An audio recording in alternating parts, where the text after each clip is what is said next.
Bonsoir. Good evening.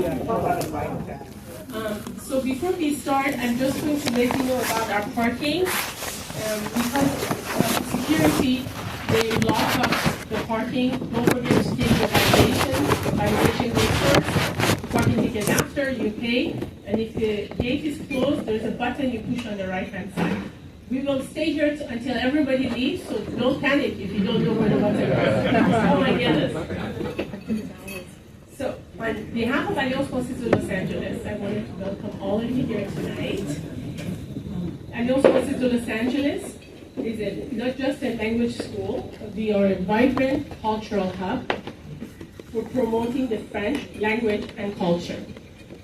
We offer French classes for adults, for kids, online, in person, and also we have workshops, we have great events like that, thanks to wonderful people like Jimmy, who honor us to come here and speak to us, to everyone. I wanted to just take a moment to express my gratitude to my team, who make all this happen every day, every event with me, and also to my incredible teachers, who contribute every day to success of Alliance Française. To learn more about us, you have the paper on your seat, the QR code. Just go ahead and explore. Follow us on Instagram, please. I would like to also thank Deputy Consul General Dimitris Demenento. Did I say Dimitri? Merci beaucoup pour votre ici, and all the consulate team who are present tonight. Dimitri, your support, positivity, and gracious presence are truly appreciated all the time. Merci beaucoup. We also want to give a very special thank you to Ram Barbanco.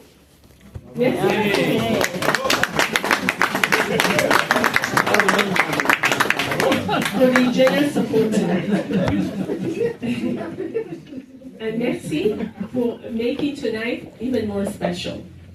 Now is my immense honor to introduce our guest speaker, a man whose story is as powerful off-screen as it is on. Jimmy Jean-Louis is an internationally acclaimed actor, producer, humanitarian, and ambassador at large at Haiti. From his early years in Pétionville to starring in award-winning films and TV shows around the globe, Jimmy's journey has become a beacon of resilience, talent, and purpose. Please join me in giving him a warm welcome tonight. And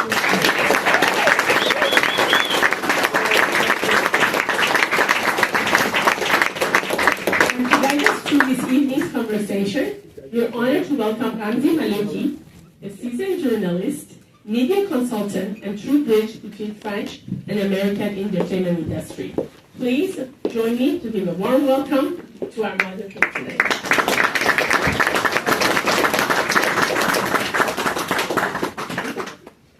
All right, thank you so much, Jasmine, for this wonderful introduction at the beginning. Bonsoir. Bridge, that's a nice way to put it. My name is Ramzi Maloki. I'm the U.S. News Bureau Chief for C News, which is the 24 hours news channel of Canal+. I'm based here out of LA. And when this gentleman right here told me that he was going to talk to you, and he said, "Are you available?" What did I say? I say, "I'm leaving all work behind, and I'm here." Because this gentleman is more than an actor. He's a friend. I've known him for years. And I'm so happy and delighted, and it's an honor for me to be here to welcome Jimmy Jean-Louis. À toi, Julie.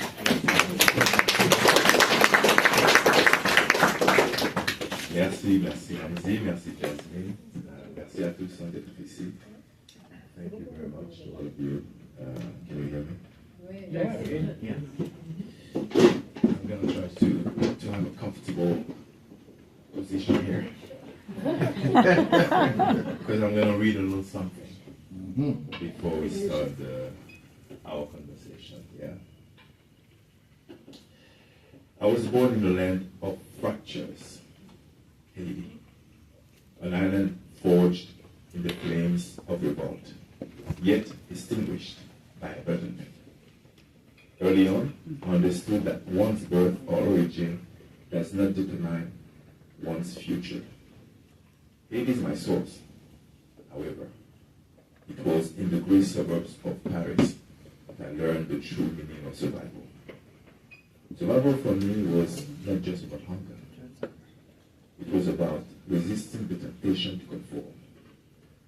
Many of my childhood friends did not have that vision and were swallowed up by a system which crushes before they're pleased.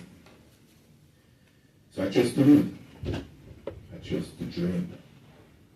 Living is admitting to yourself that you can be greater than what you were told. So I bought a ticket to London. So I went to Barcelona, and then I traveled to Italy, South Africa, England, and then eventually America, Hollywood. I had to reinvent myself, break the image, defy the stereotype, transition from a life in the suburbs of Paris to modeling, dancing, acting.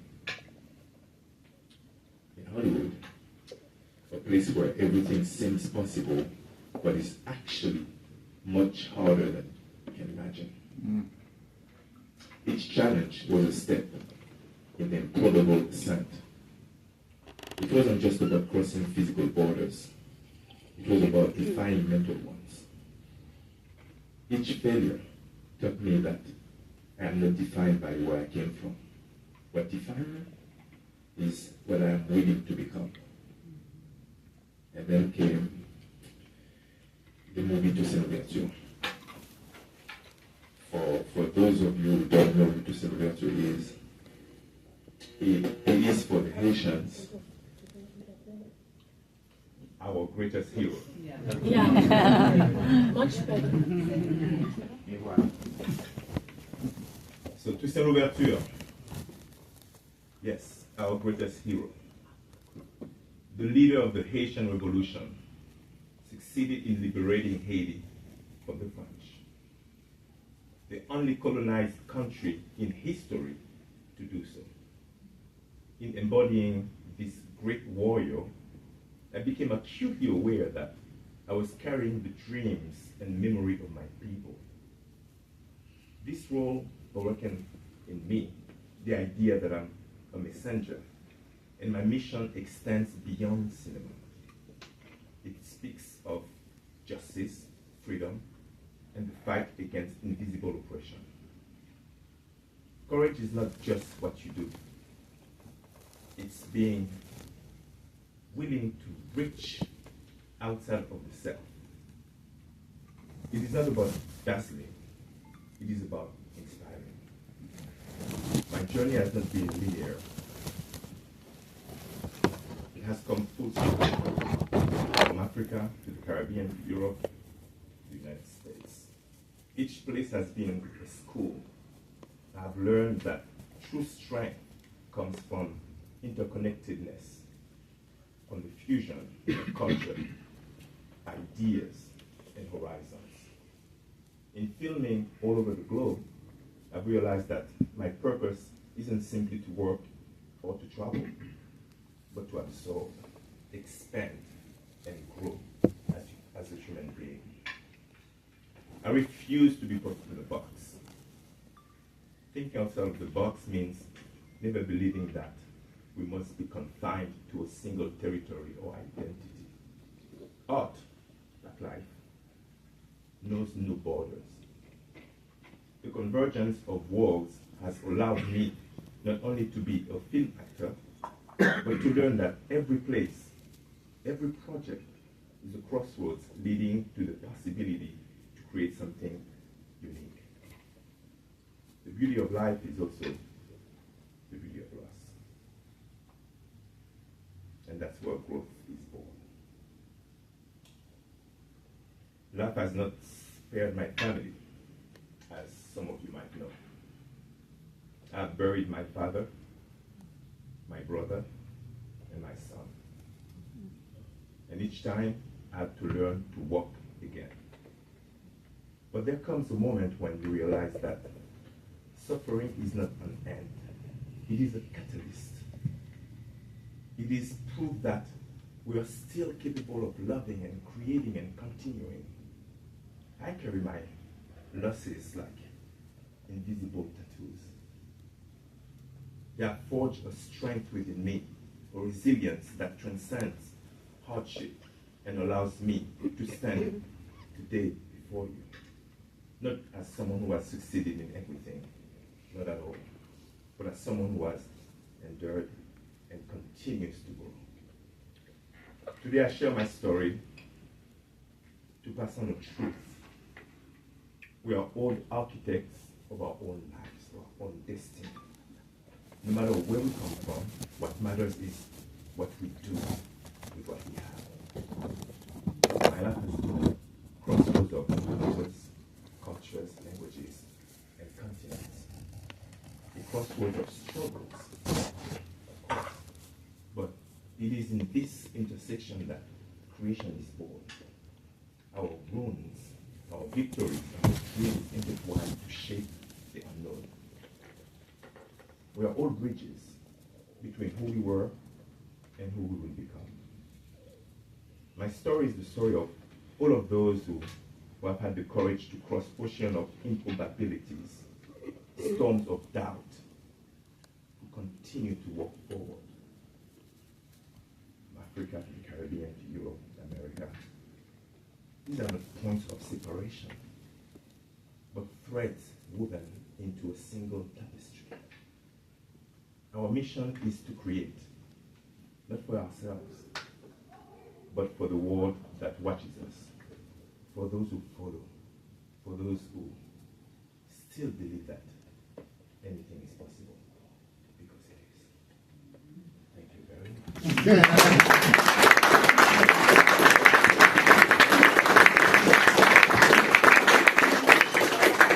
On that note, we're going to go on that side. The beauty, you know what the beauty is when you have an actor and you have a news reporter, we both project. Okay. So we don't need any microphone. All right. And we're going to do it, like we do all the time, because I've interviewed this gentleman like 100 times. All right. Every time he has a project up there, you know that, Jimmy, right?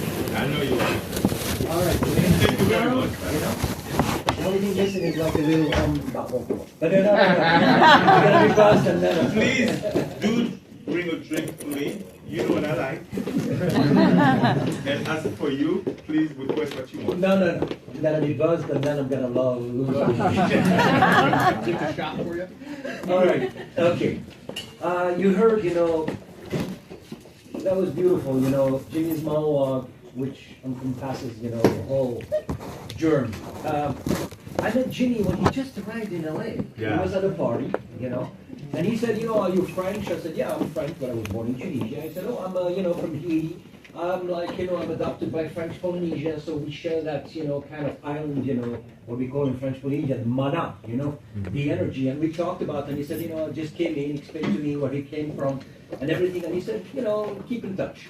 And then I saw him grow, and then I saw him in Héros, and then I saw him in another film, and then I went to a film he produced, we did a behind the scene, and then he did The Goat Life. And, fast forward, I see Jimmy, he's really a hero, because when you think about it, with everything that he went through, he taught me something, There is a rule in Hollywood, which is there is no rule. That's what it is, Now, the first question I need to ask you, tu peux répondre si tu veux. No. I'm not going to be this cruel. Sorry, it's off now. When did you really thought about the book? The book, well, obviously, I've been asked to write something about my life for the past 15 or 20 years. But I never thought that I was ready yet to do so. And as I just said earlier, I was going through a very traumatic time in my life. That was after the loss of my brother, and then my son was at the hospital with a cancer. And then I started to understand what life is about, how easily we could lose people around us, and how easily we could go as well. And with that, what are we leaving behind us, once we do our time here? And it's really that thing that came to me and made me understand that it was probably time to write something, just so some of the people who are following me some of the Haitian kids who maybe like some of what I do can have a map of what I did and how I did it as well. Could be inspiring for some people or not, but at least I just wanted to leave something for the rest of the world. And I did it without really thinking too much. I just went from day one until I finished it. I didn't think about trying to suppress any kind of experience. You know, everything that you read in the book is exactly what happened. No makeup whatsoever. Yes. And I just, you know, it was also a form of therapy for me, I should say. Because it did help me dealing with the very difficult time of losing your brother and your son within a 6 month period. You know, where you have a bunch of questions in your mind. Like, what is life about? You know, why are we here? What's the meaning of our existence here? So it's really sort of that sort of helps you make a decision. You know what strikes me? It's like we all went through struggles in our lives, you know? I mean, we all had like low points and everything. But I'm gonna take like this image of you in Barcelona, you know, sleeping on the street and wearing the same suit every night, you know? Getting ready to go to the club, to go dance and everything, just to have like some kind of visibility. I mean, the courage to do that, you know? Something, you know, I think when you're in a very low point, it's not even about courage, it's about survival. You know, you know, survival, you know, it would just come naturally because you want to exist. And then ideas just come in, and you're not scared of what you're facing because you're at such a low situation that there cannot be anything worse than what you're living. Therefore, you can take risks. And yes, I guess I did take a lot of risks. I mean, some of them are probably unnecessary, but They always say, I mean, in acting school, they say, you know, the past is, you know, is gone, you know, you don't have regrets, the future is unknown, the present is the present. Yeah. When you, I mean, unconsciously, in the moment, when you were at that point. Listen, I didn't know what I was going through, to be honest with you, because when things started to go down, that's when you have to understand that my parents, my mom left Haiti when I was 12, no, when I was 8, she left Haiti. And then she was a maid, right? So she was working for me. And it was a time where a lot of the Haitians were looking elsewhere for better life. So my family fell into that. So my mom left me and my brother and sister and my dad to go and work for a family as a maid. 3 years later, I was able to go to Paris as well to join her. And then my sister, my brother, and then my dad. That process took about 7 years. And as you grow older, you sort of realize the kind of sacrifice that your parents are willing to do just for you. You know what I mean? And that's really now that I can really understand that, because at the time, you know, I was, you know, when I went to Paris, I was 12 years, just trying to understand who I was. You know, new culture, new language, new food, new music, new everything. Completely lost. But you know, I was trying to find myself, and I never, you know, I don't think I ever completely found myself in Paris. But after the entire family moved to Paris, and my parents thought it was time now to go back to Haiti, they left. By that time, I'm 18. No supervision. I was like, okay, game on. Game on. And from that moment, you know, that was probably my best school. Because you know how after high school you stop because you're taking 1 year off? It's a luxury for some, and for others, it's, you know, it has a different meaning. So I took 1 year off, and that year off was to go out in clubs every single day. But I kid you not, going to clubs in Paris was an education. You know? And oh yeah, you have no idea. I mean, every single night I've been in the clubs, you know, in the best clubs, of course. On one side you have Madonna, and the other side you have George Michael, and you're just vibing and dancing. We're talking about the Palace, les Bains Douches, Palace, Bains Douches, Metropolis, Central, Fondorly. all of the clubs for the French people. But the only thing is, yes, we're having a good time at night, but the morning comes. They go back to their hotels, they go back to their apartments, to their houses. Look this, and you have to find ways.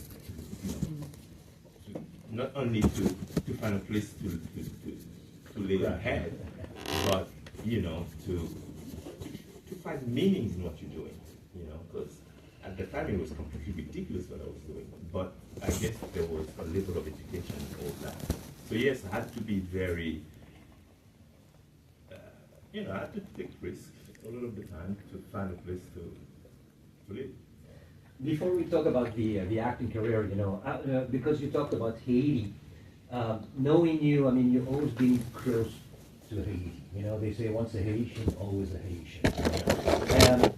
Again, you know, I mean, the beautiful thing about being together here is like we share some personal experiences. Yeah. Like I did a story when he was playing, you know, soccer, football, come on, you know, with Hollywood Unites for Haiti, you know, Yeah. and he was playing in this club actually where you have like a lot of celebrities and everything, and you have, you know, former, like, you know, world champion from France, you know, Franck Leboeuf, you know, and the thing is, the money that you collected, you know, you didn't keep it for yourself. I mean, you always wanted to do something. I don't know why you wanted to build the school. You know, the earthquake, you were there, you were doing documentaries, you went back, and everything. And every time you do something, every time you make money, Jimmy, you know, there's always like some kind of a package that go directly in Haiti, I was going to say, to Haiti without even thinking about it. Yeah, I mean, listen, I've always been in touch with Haiti,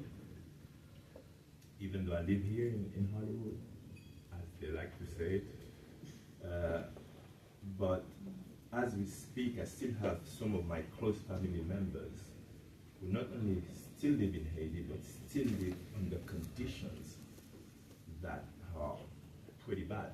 You know, as I said, I grew up without electricity or running water, so I know what it is not to have. So when I started to have a little bit of recognition in the game of acting of Hollywood, of course, automatically I had to think about the other people that have supported me for me to be where I am now.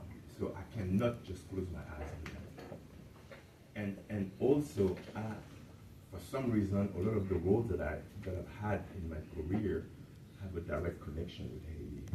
Because you know, when you're playing the Haitian on a TV show like Héros, which is the #1 show in the world at the time, so everybody is putting those two words together. Haiti, Héros. You as a person, what do you do with that? Do you just brush it off, or do you try to really understand the meaning of what it is to play the Haitian on Héros? So yeah, those things definitely connected with me.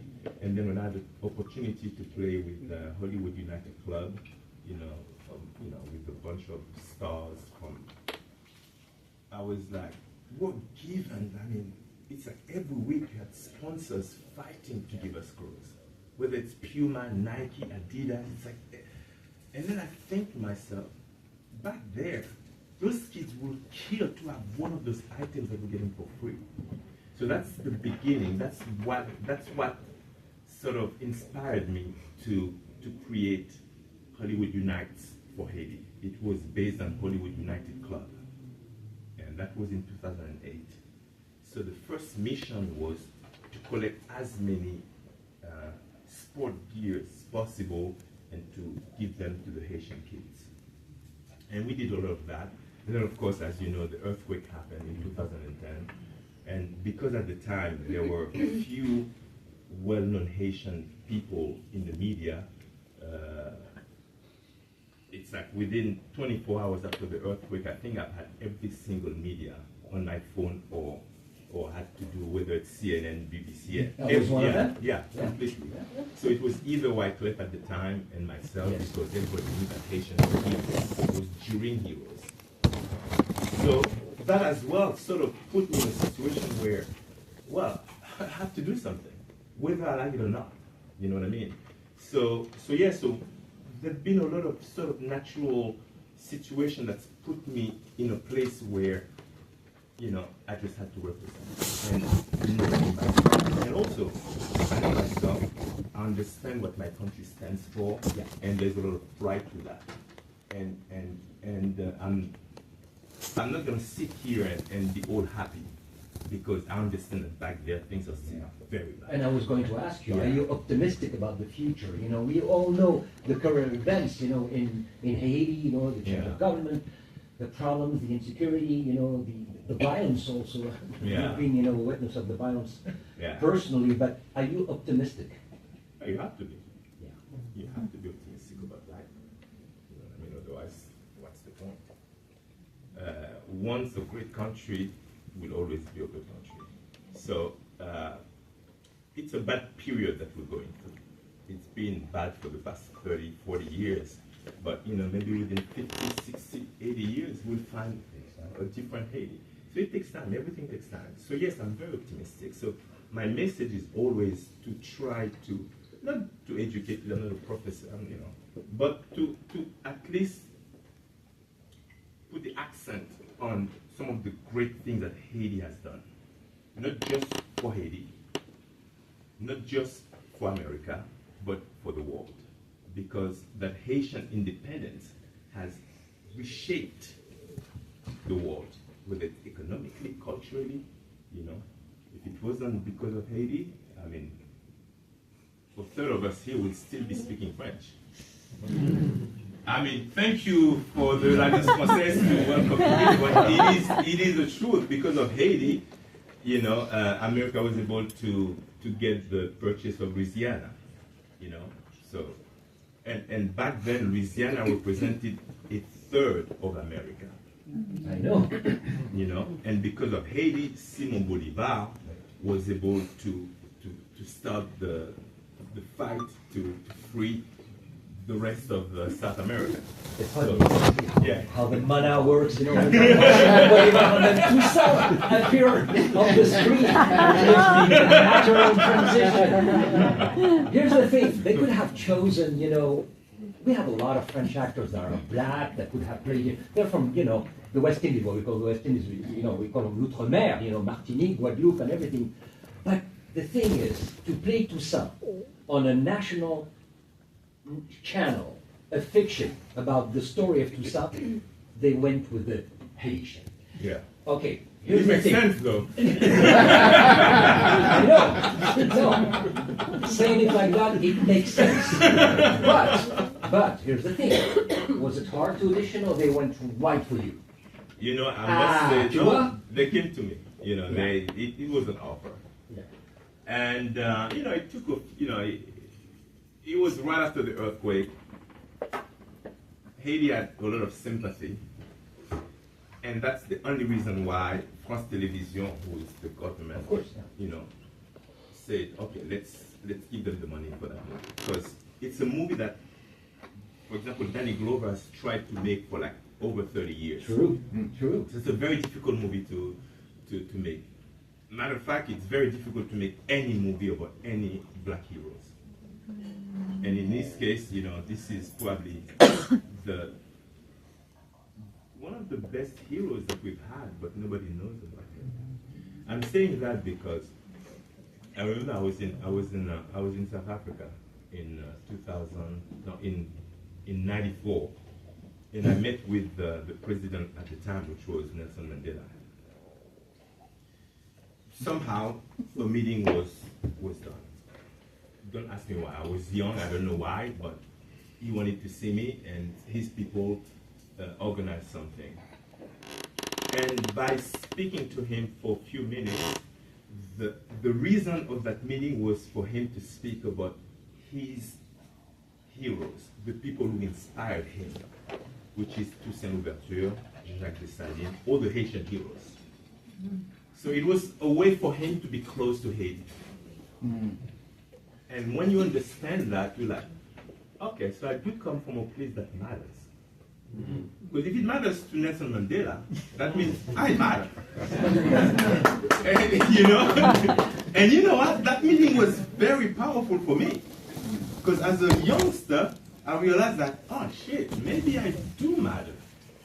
You know? And yeah, so the Toussaint Louverture film is definitely a big deal for Haiti, the fact that we were able to do it. We did it in French. Unfortunately, the American audience doesn't have a chance to watch it.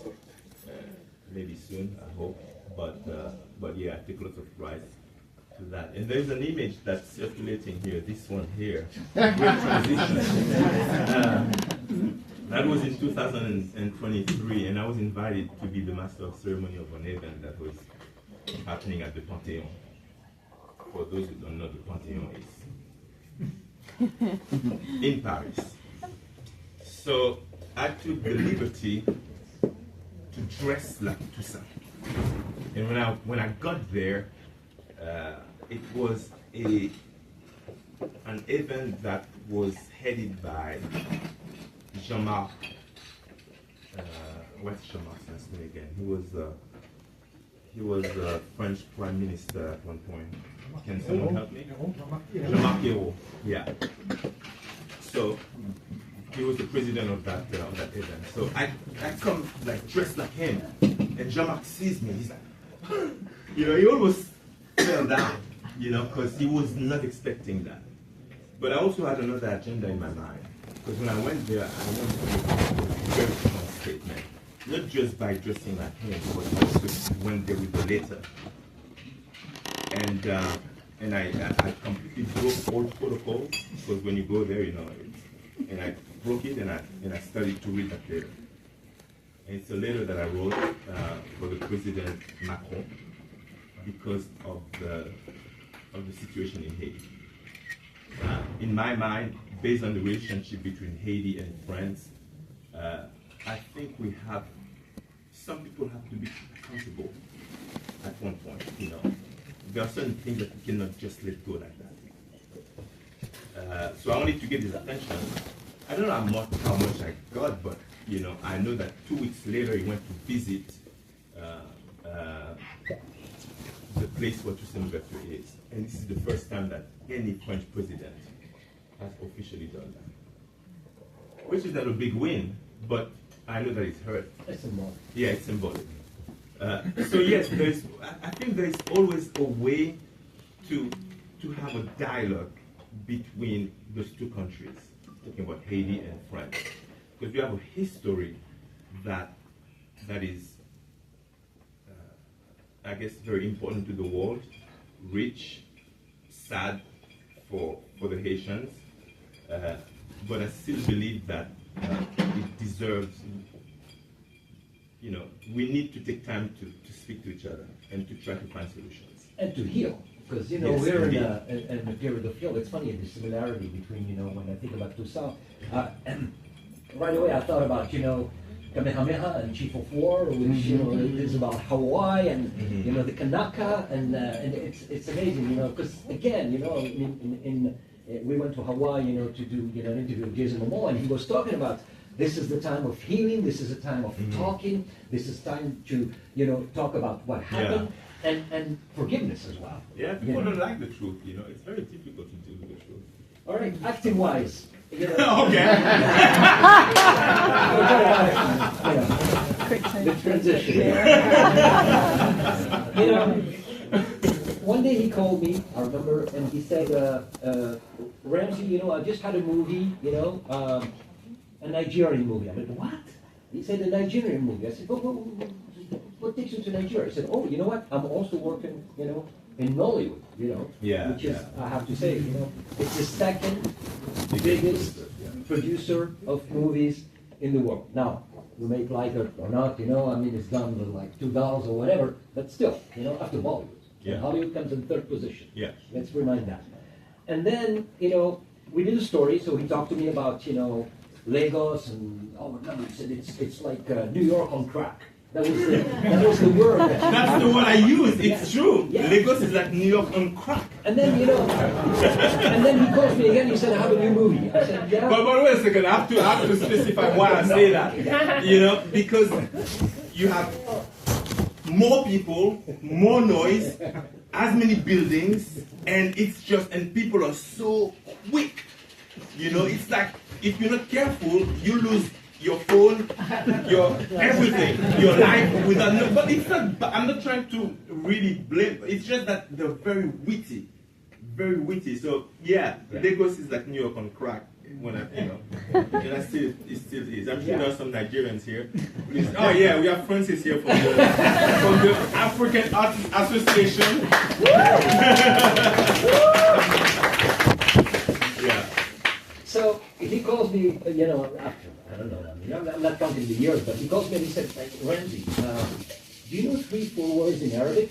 I was born and raised in Tunisia, And I'm like, yes. He said, can you tell me like 2-3 words in Saudi?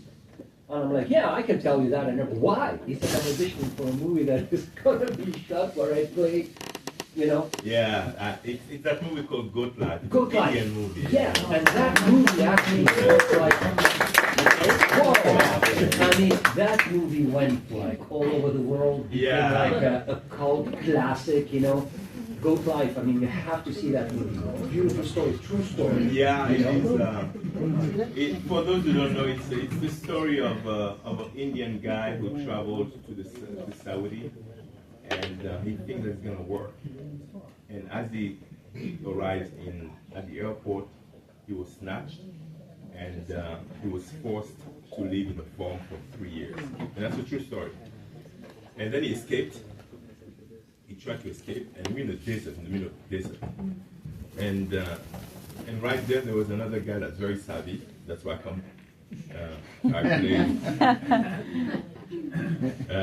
Who knows about the land, and we do that. We travel together in the desert, and in the desert we have to understand that it's a lot more dangerous than we think.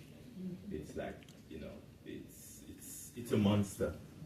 It's difficult to explain what the desert is because we're so small when we're in it, So it's a beautiful movie. For those who have not seen it, please take a look. Visually speaking, it's probably one of the best projects I've done. Yeah, it's on Netflix available. Yeah. So and we shot in Jordan and in the desert of Tinimun in Nigeria. Also described as kind of an allegory for what happens to tens of thousands of people in the world. Yeah. And that really expanded the whole effect and the impact of that movie. Yeah, completely. Thank you. Yeah. Now, here's the thing, you work in Africa, you work in France, you work on TV series in France, you work in Hollywood, you work in India, because that was an Indian film, I mean, how do you see the difference, of adapting yourself, navigating between all these, like, different, probably, approach to fiction? Well, listen, obviously, based on my upbringing, I had to adapt. From Haiti to France, from France to Spain, Italy, so I've always had to adapt in my life. So I think when I started to have a little bit of recognition here in the States, especially via Héros, I said to myself, you know what, let's use my life experience and see if I can potentially work in all those places as well as an actor, now that I have that recognition, because everybody wanted a part of whatever is happening here in Hollywood.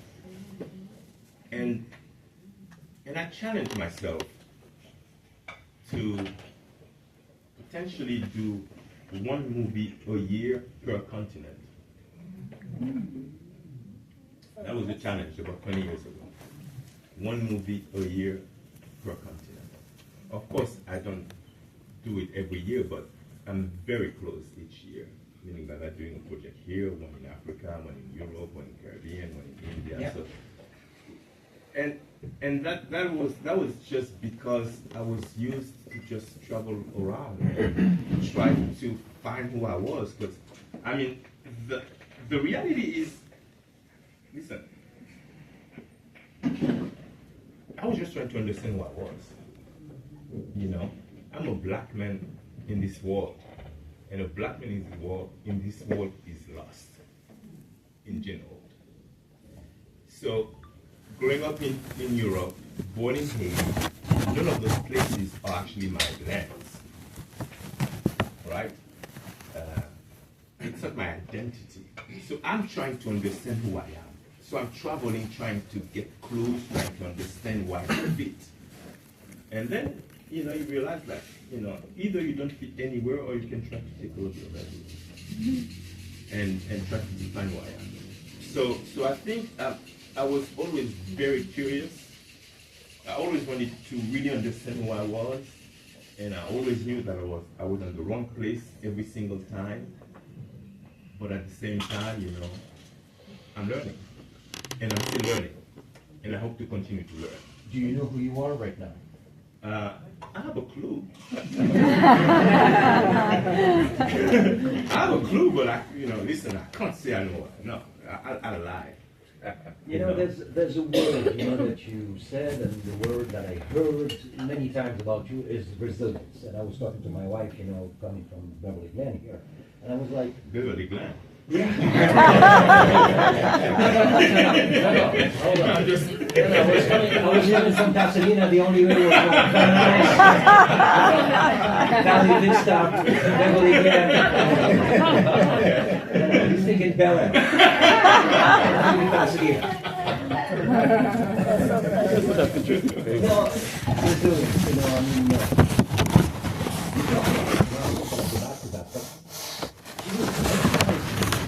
It's outside,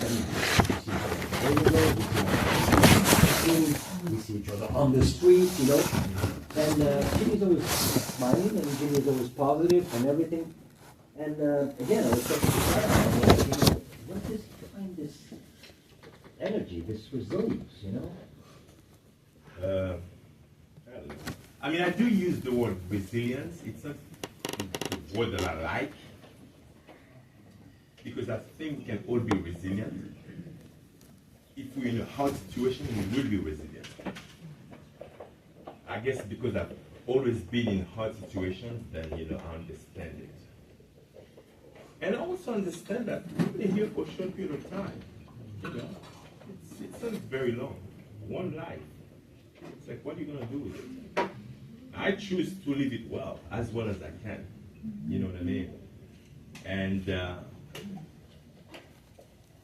when you travel a lot like that, you do get to understand different cultures, different ways of being, different ways of saying things and doing things, accepting one's culture versus the other one. And then you realize there's no right way to do anything. And if you realize that, then it's like, what can shock you? Nothing. Because you do that because that's what you know. Paul will do that because that's what he does. And it's often based on ignorance, all of the time, or being naive. So I choose to be as happy as I can, regardless of what happens. And as you know, I lost all the men of my family. Dad, brother, and son. And I understand that I'm the only one left. What am I going to do with that? I can either go in a corner and cry, or be there for the rest of the family, meaning that my two daughters and everybody else is around me. And to do so, you have to come up with the best, your best yourself. There's sounds like a cliche, I know, but what would the Jimmy of now would say to the young Jimmy if they meet? I know it sounds cliche, but I'm always interested. I don't know, man, because the young Jimmy had no idea what's going on with the older Jimmy. It's impossible. I mean, come on, man. It's like, I grew up without electricity and wanting water. Yeah. How can I even imagine what this guy is living? But I don't know, I guess, my simple take of life is do what you want as long as it pleases you, but do it for the self. Don't try to do things for other people. Don't try to please other people without pleasing yourself first. I think that's very important. We live in a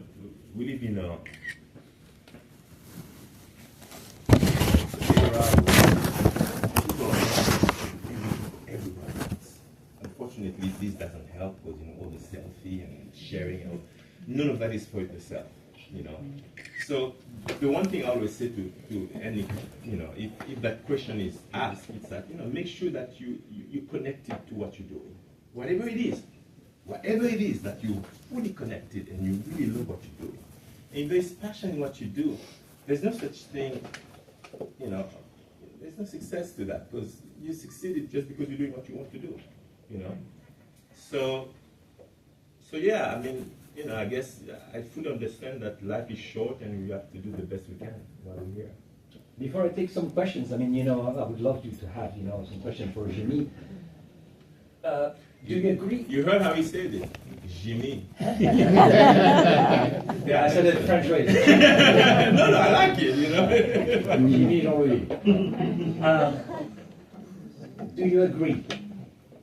In order, for you to continue to this path. Yeah. Do you agree? Reinvent yourself? Yes or no? Not reinventing, but being willing to learn more. Taking risks? Always. Okay. Never think like you're there? I mean, no. Where is there?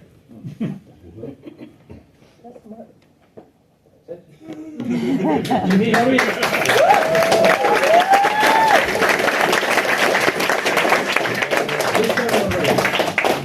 Jimmy, Yeah.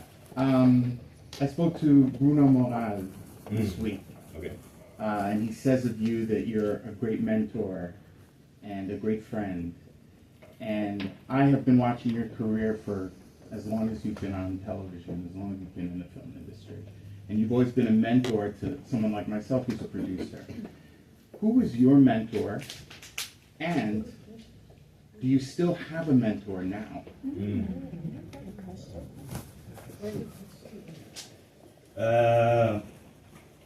Who was my mentor? I don't even know if I understood what that meant back then, to have a mentor. If you have a mentor, that means you have people around you who can guide you. Yeah. I didn't have that. So I had to find ways myself, But I must say that one person, if we speak about movies, one person that kept inspiring me was Sidney Poitier. Yeah. And that is for simple reasons. And for me, the way I understood it is the fact that he was from the Caribbean. The fact that he had an accent, and the fact that he was like the most popular black man in America. I thought, if he can do that, maybe I have a chance. That was it. But otherwise, unfortunately, I don't think I had mentors, because when you come from a family where I came from, people don't understand what I do. My parents never understood what I did until I took them to a premiere and they see that there are ministers that come to them and say, oh, thank you. And that's when they, But otherwise, they might even think that I'm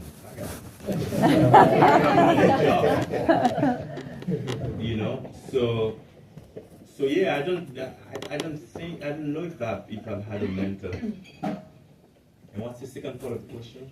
Who's your mentor now, or do you have a mentor now in your career? No, not in the career. Once again, I think I try to stay as free as possible. And when I say that is, when you talk about taking risks, it's like, try to find myself by doing things that are not done usually. And if I fall, it's okay, because I'm built for, I don't mind going all the way down again, because I know what it's like. But you cannot So go as down as I cannot, it's impossible, because I know too much now. So that's why I'm not scared of failing or falling. So I take risks, for sure. There you go. I have a question for you. All right. What's your favorite Haitian dish? Aye, aye, aye. And why? All right. Welcome to Haiti. Haiti 101. First of all, have a glass of Babancourt.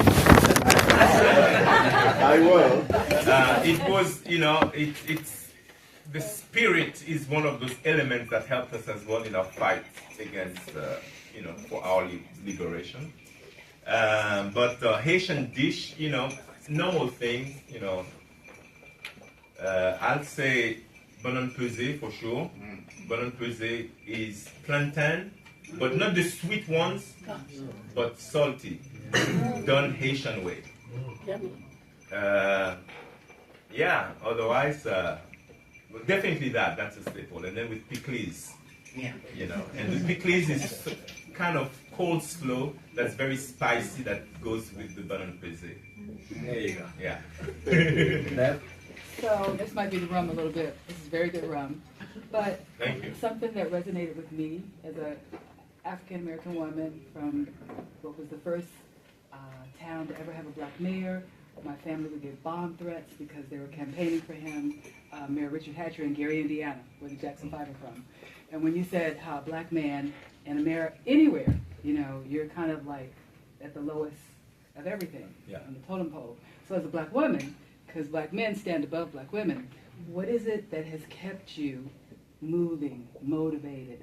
Is it spiritual? Is it God? Is it family? What keeps you motivated? And the second part of the question is, just to give a little context to that, I got a call from Stevie Wonder maybe a month ago, and he said, Lisa, what are we going to do? I was like, do about what? I was thinking, did something happen in the news? Have I missed something? It was late at night. He said about the world. It's become so mean. Yeah. So what are we going to do? So for you, what is it that motivates you? What is it that anchors you?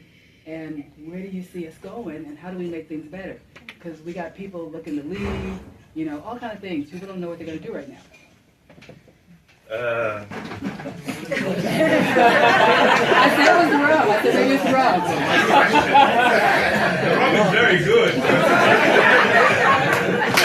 I need a drink. But you have made it through a lot of things. Yeah, So, it's fully loaded. I don't know. I think life keeps me going, and the unknown keeps me going because I think we believe we know, but we don't. And some people follow people that they think they know and they don't, and they go the wrong path. I keep being motivated by life, just as simple as that. And when you say that things are terribly bad, I'll say for who and where. What's bad here is not bad there. So it depends on where you are, how much you know and how much you want. And I don't know, I think life is a great experience. Let's not forget to live while we're here as much as we can and do the best we can for ourselves and for everybody around us. If we can just do that, I think we would have done our job somehow. Yes, hello. Well, thank you very much for this talk. A very quick question for you.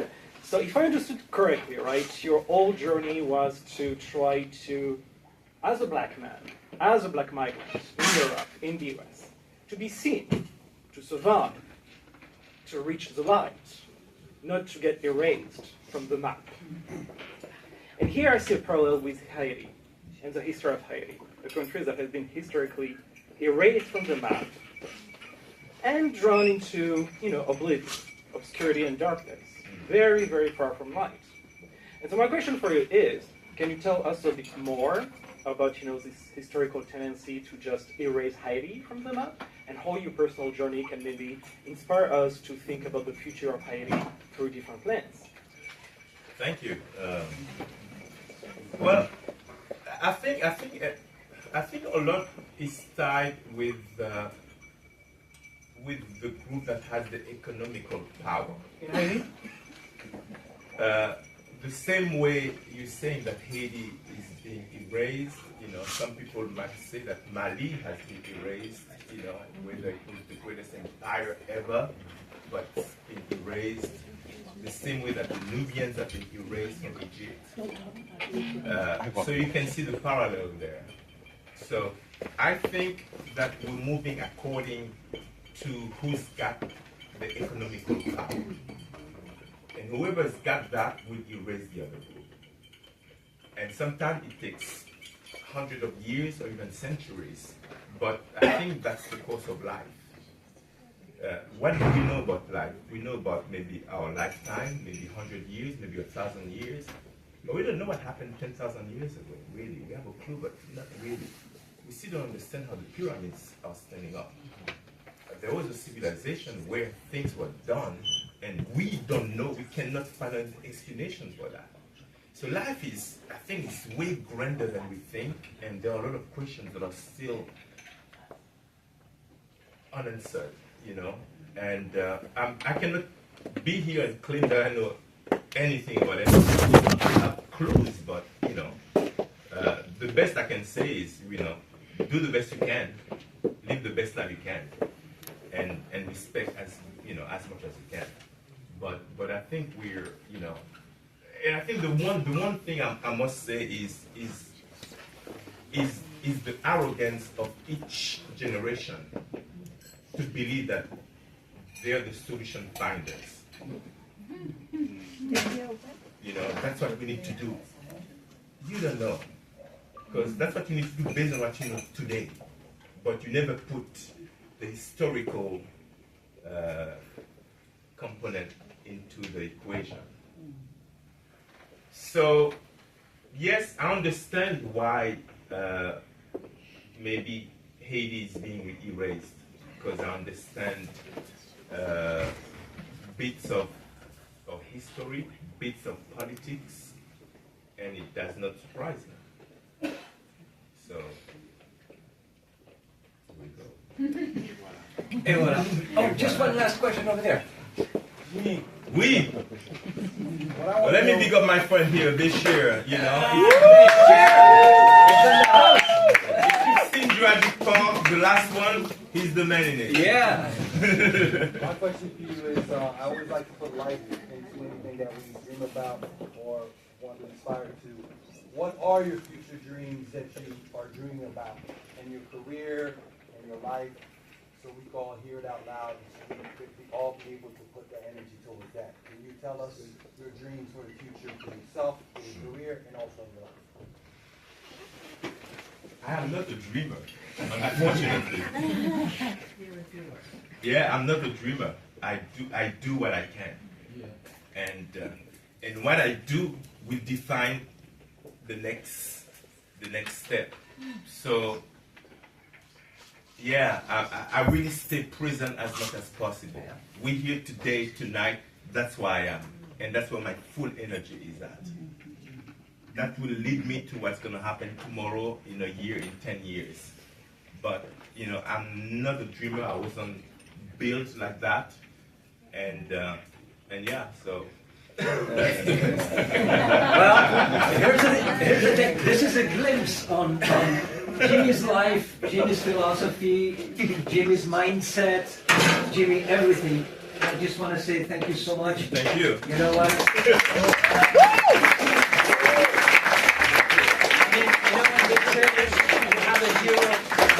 Honestly, from the bottom of my heart, this guy, my friend, you know, and you're my brother, he's my hero. Jimmy Jory, ladies and gentlemen, and there's a book over there that will give you more about, you know, who Jimmy is, about his life, his upbringing, and his career. Thank you so much.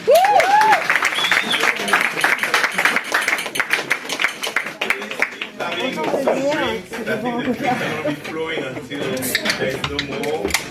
And take the time to know each other while you're here. Exchange as much as possible. And if we can have a little bit of music, that would be great. Keep going. Tu vois, sur la chanson On the My Heart, c'était du livre. Je vais répéter.